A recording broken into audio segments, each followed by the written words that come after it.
tired now to care where he went.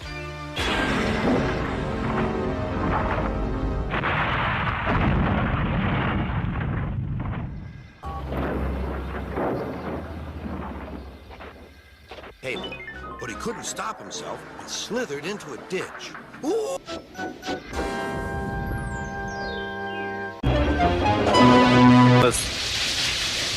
Get me out! Oh, Whale Percy, help! A coupling was broken. Enough!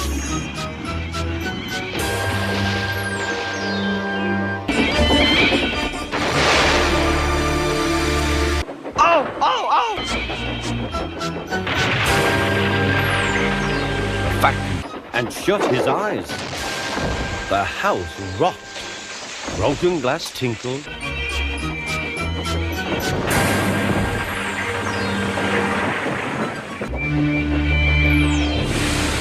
Percy.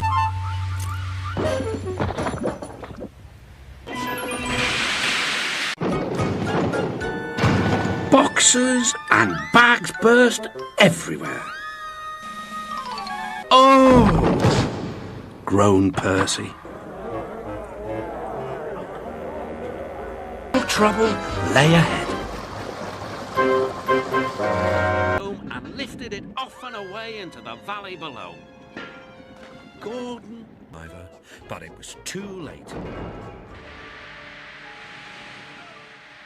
A diesel bumped the truck so hard that the loads went every China clay. He banged the trucks hard into the buffers, but the buffers weren't secure. The silly trucks and applied the brakes.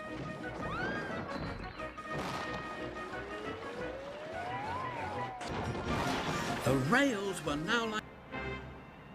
The driver braked hard. Toby stopped. Then there was trouble. But it was too late.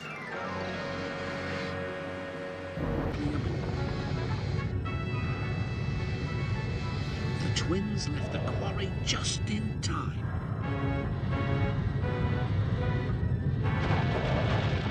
But it was too late. Whenever they did anything that Duke thought wrong, and often came off the rails. The search ended. Lee.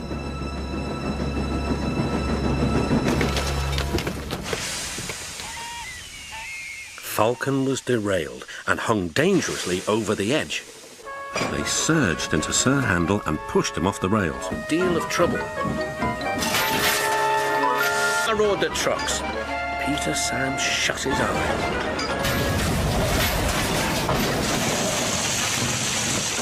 It was too late.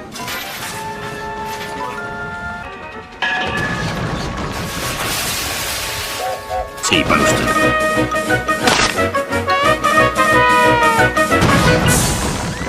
Trouble. But it was too late.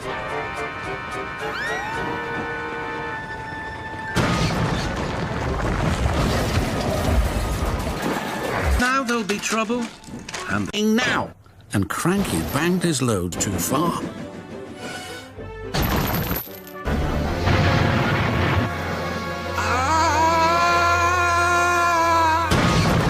But it was too late. And he was.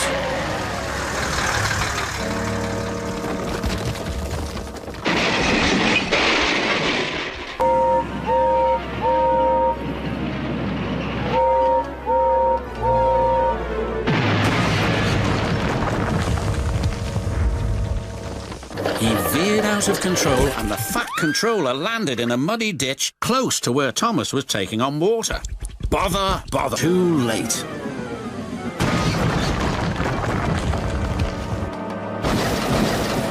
Move. N.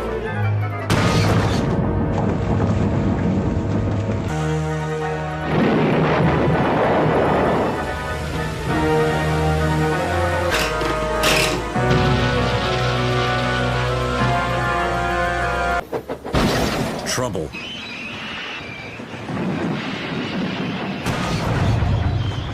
Couldn't stop. We're still toll sidings, straight into a muddy pool.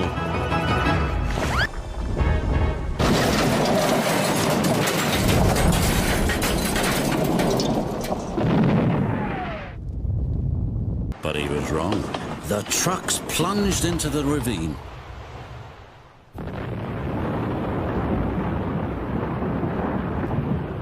Skarloey and his driver heard the noise and looked up.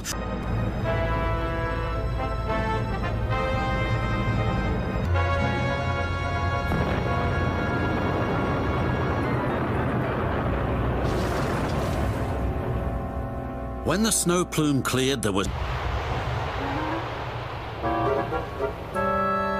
But it was too late. He went off the rails at Bulgy's Bridge. Dropped the pipes onto the tracks instead of the trucks. Whoops! Oh no! He cried. Oops. Must be careful. Then there was trouble. Ned hadn't lowered his crane arm far enough. It knocked loose the important keystones. The bridge started to crumble. Jack couldn't hold the bridge any longer.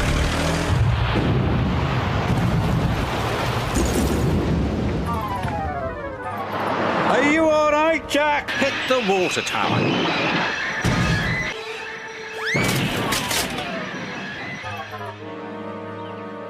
Luckily, no one was hurt. Look out, he shouted, but it was too late. He saw something.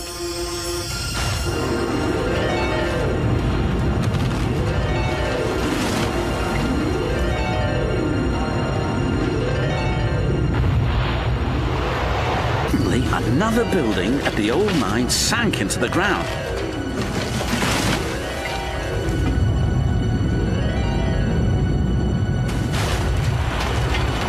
Scared, he lurched forward and rammed the truck. Buckled.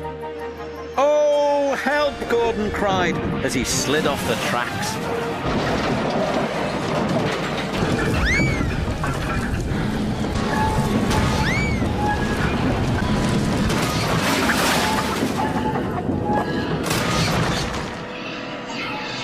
Percy found himself under the chute, and coal dust flew everywhere. Oh no, coughed Percy, I'm filthy. And he took off, blowing cinders and ashes everywhere. Percy!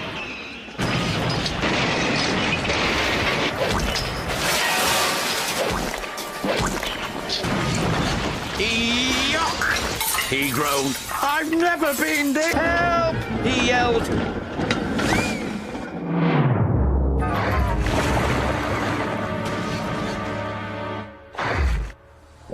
Glug, glug, glug, he said. It was too late.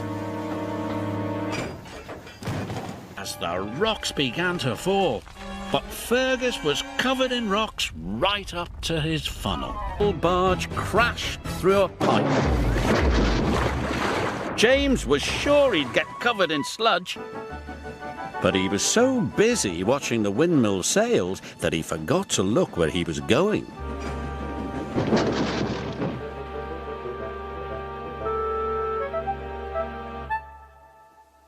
Stormy night, the old windmill was struck by lightning.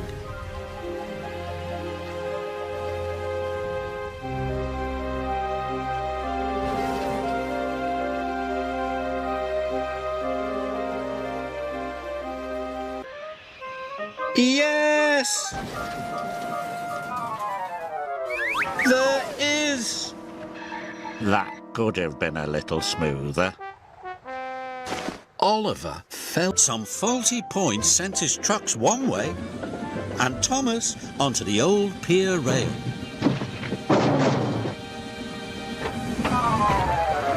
The trucks were delighted. He's fallen in the water. But it was too late. The statue flew through the air and landed in the lake. And it came down right in front of Skarloey. Loose and wrapped around his firebox, going as fast as he could. But it wasn't fast enough. The apples were all smashed. He had used up all his coal. Driver looked out. The old wooden bridge was starting to cut, but the cracks in the support were getting larger. A beam snapped. Timber pieces splashed into the water below. "Help!" whistled Duncan. "I'm going to fall!" Bridge just in time.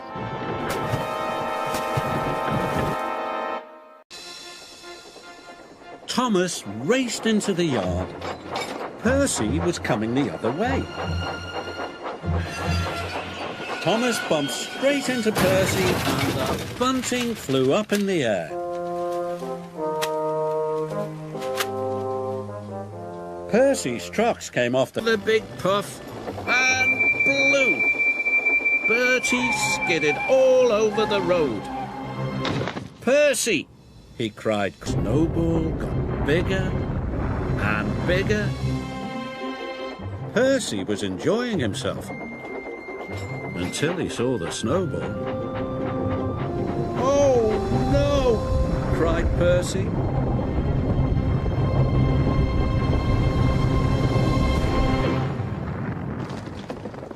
Luckily, no one was hurt, but his driver was crossed over, Thomas said to himself. And it soon was.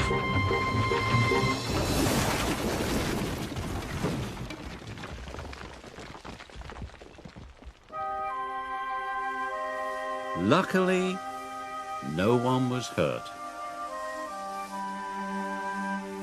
But Thomas felt sadder than ever. "Late engine, Emily, the late engine," they sang. This made Emily very cross, and she biffed them very hard. "Oh no," they cried, and splashed into the duck pond. Emily was covered in a flowery spray as hard as he could.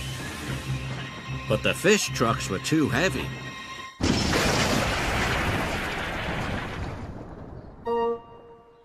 "Oops," said Thomas. "Sorry." Salty was covered in fish. "To hurry," puffed Thomas. He heaved, he huffed, and he puffed, and at last the coupling broke. Thomas shot forward. Cocoa powder flew everywhere. It was just around the corner. Then there was trouble. Thomas clipped the telegraph pole and they all came off the tracks. Luckily, no one was hurt. "Cinders and ashes," Thomas cried. And he didn't see the goods train ahead until it was too late.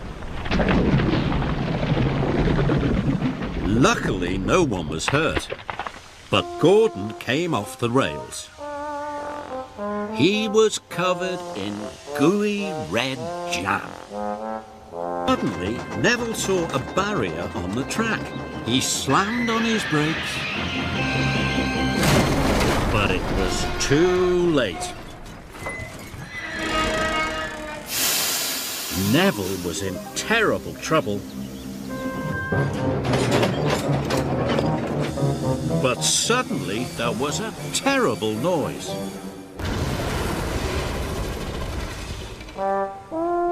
As the dust cleared, Emily saw what had happened. But it was too late.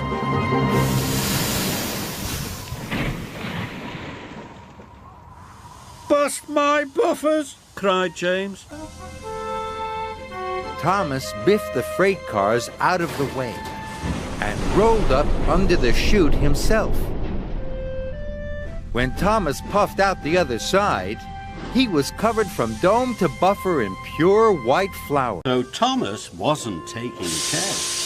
He biffed the truck very hard and the door came loose.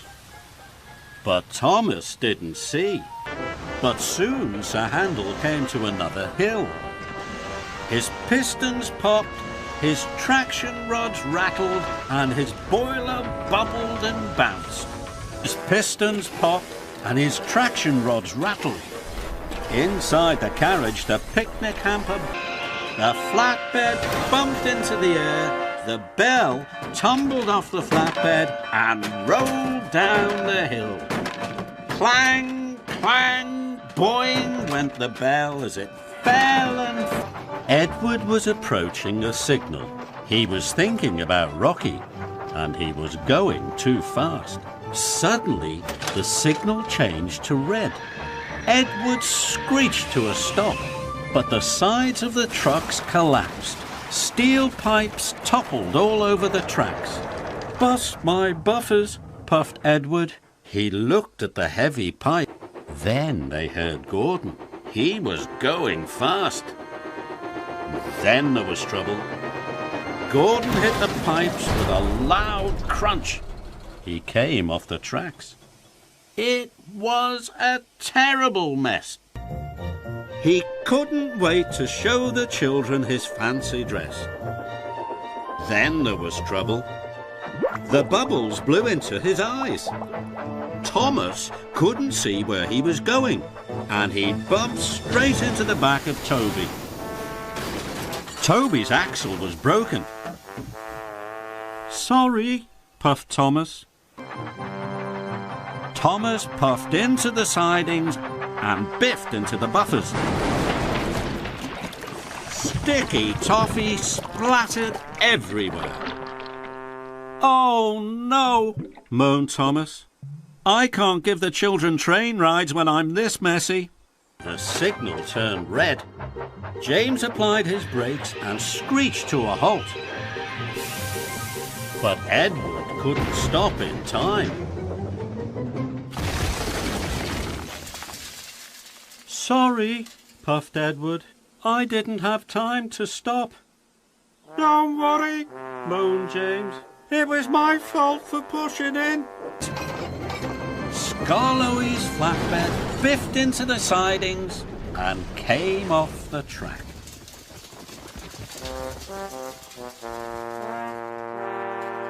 "Oh no," cried Thomas. Stones tipped out of the trucks. He slid all the way to the bottom. Thomas wasn't strong enough after all. Thomas felt very, very silly. And with one mighty biff, Thomas sent Hector rolling backwards into a set of buffers. Hector crashed off the track. Thomas felt very bad. He hadn't meant to knock Hector over.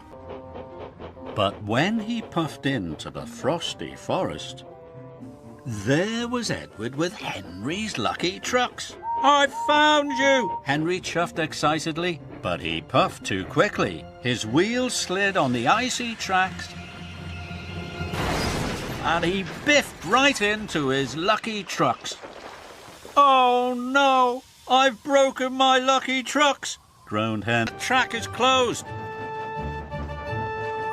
Edward rattled round a bend and straight into a barrier. Parcels flew everywhere. "I'll never deliver the parcels on time now," he moaned. But he didn't see Bert pulling up behind him. Thomas bumped into Bert, the stinky cheese shot into the air and splattered down all over Thomas, Bert and Harry. "Now we're really stinky," moaned Harry. "The most stinkiest engines ever," groaned Bert. Suddenly she backfired. The mud sprayed all over Rheneas and Skarloey. "Oh no," cried Madge. Then bell. "Hooray!" he whistled. "A big school bell is far better than a little bicycle bell. With a bell that big, everyone will know the thing controller is there." The workman put the bell on the bike, but it was very heavy. The bicycle toppled off the flatbed and crashed to the ground. All the bells jingled and jangled. Thomas puffed towards Knapford. "Diesel moved in front of me on purpose," puffed Thomas to himself. Thomas felt cross. He wasn't looking where he was going. Then there was trouble. There was a cow on the line. Thomas turned quickly into a siding just in time. He hit the buffers and the billboard flew into the lake. But just then, Diesel oiled round the bend. Diesel was surprised to see all the engines. He screeched to a halt. Rolls of bunting went everywhere. No one told me there was another photograph. With a final jolt, the ropes broke. The magnificent water wheel rolled off Edward's flatbed. The water wheel rolled down the hill. It bounced onto Gordon's flatbed. Now Edward's magnificent water wheel was on its way to the smelt. "He's whistling at my funfair special," thought Rosie proudly. But Stepney was whistling because the truck of sugar was now rolling towards him. Stepney bashed into Emily. Seats from the big wheel clattered and clanged all over the tracks. "I'm nearly there," Emily thought. Emily steamed round the final bend and straight into a big puddle of mud. "I'll puff through this," thought Emily. Then the track started to sink. Emily was stuck. "No!" Duck puffed quickly forward as the water tower crashed to the ground.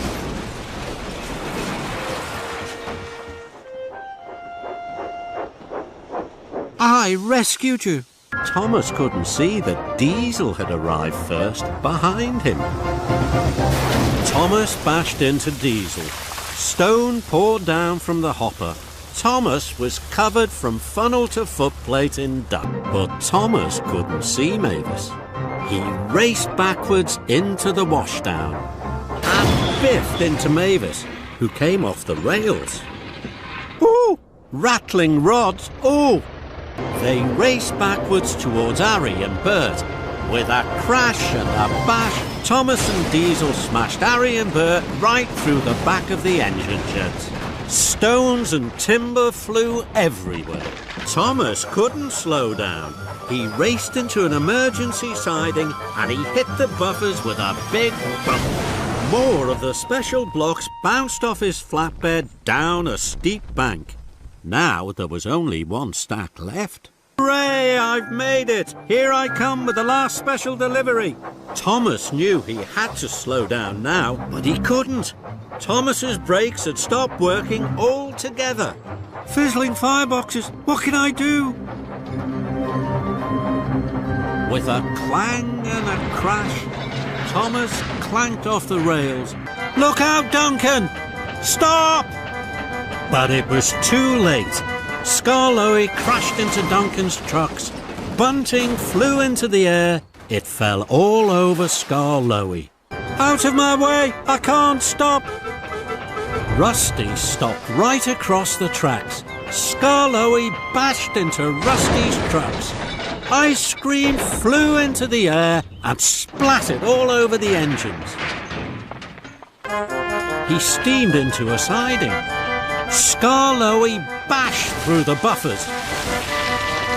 With a splash, a sploosh and a splosh, Skarloey plunged into Percival Pond. And a crank and a crank and a creak, and very, very slowly, Cranky raised Thomas high into the air. "Bubbling boilers! Creaky Cranky is lifting me!" Then there was trouble. Cranky creaked louder than ever. His crane arm stuttered and judded. It creaked and it croaked. Then it cracked. Oh no! Cranky's crane arm had broke. Then there was trouble. The car skidded and skated right into a muddy ditch.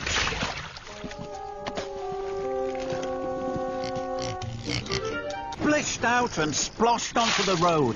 The Bat Controller's car skidded and skated right into a haystack. Splished out and sploshed onto the road. The Fat Controller's car skidded and skated right into a pond. But Thomas was too... He didn't see Edward puff into the quarry behind her. But she did hear the loud crash. Fizzling fireboxes! What was that? Edward had crashed straight into the flatbed of flowers and rolled towards the hopper. She didn't see Thomas reverse towards the hopper behind her, but she did hear the loud crash. Bubbling boilers! What was that? Cinders and ashes! Bust my buffers! Here I come, Emily! Splish, splash, splash! Muddy rainwater had splooshed all over Emily and all over Emily's flower trucks. Here I come, James! Splish, splash, splash! And Thomas steamed away laughing. Muddy rainwater had splooshed all over James. Gordon rattled off the main track and into a siding, straight into the back of some slate trucks. Gordon was covered in thick grey dust. Oh, the indignity! To me? Toby huffed hard backwards out of the whistling woods, straight into the two trucks James and Thomas had shunted. Thomas and James were surprised, and so was Toby. Fizzling fireboxes! I'm sorry. Isn't this the funniest noise you've heard? A popping cork hit Mr. Bubbles. It knocked his big red nose off. They were waiting outside the bakery. They were waiting for Emily. Emily was coming to pick up the cakes for the picnic. Isn't this the funniest noise you've heard? Popping corks hit the bakers and the cakes. All the cakes were spoiled. Swayed into a siding. He bashed the buffers and toppled off the tracks. Percy felt terrible. Then old Wheezy rocked and rolled, and the Joby Log Christmas tree flew high in the sky and splashed into the pond. The Fat Controller was cross. Then there was trouble. Gordon hit a bump in the track. The flatbed jumped, and with a splash and a crash, the Lion of Sodor tipped and toppled into the muddy marsh. Gordon heard the squelch and the squish. His cheeks went as red as his paintwork. Then there was trouble. The track creaked and crumbled. Then it cracked. Oh! Gordon groaned. Oh, the indignity! Roared and raced down the track. He hit Gordon's buffer with a biff and a bash and a terrible smash. Gordon the Grand had toppled off the track into the muddy fen, and James the Rescue Engine had splished and sploshed into the mud after him. Oh, the indignity! Thomas puffed Bertie onto the Shake Shake Bridge. Then there was trouble. The bridge made the flatbed jiggle and joggle. And Bertie the bus rolled off. Thomas didn't know. Wasn't that grand, Bertie? Wait, Thomas! He blew his wonky whistle loud and long. Kevin was surprised. Heaving hooks! What was that?